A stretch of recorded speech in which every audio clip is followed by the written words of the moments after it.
अल्लाहुम्मा सल्ले अला। अस्सलाम वालेकुम। उम्मीद करता हूँ आप सब खैरियत से होंगे।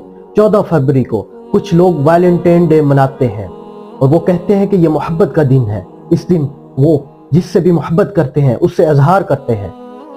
ये उनकी गंदी सोच है। ऐसा कुछ भी नहीं है, इस्लाम के अंदर ऐसा कुछ भी नहीं है।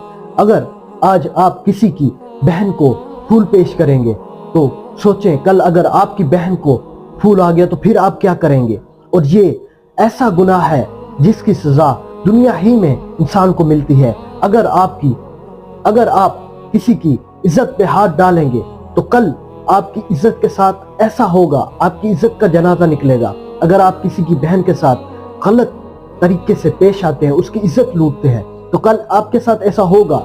चाहे वो आपकी बहन हो, चाहे आपकी बेटी हो, ऐसा होना है, क्योंकि ये वाहिद गुनाह है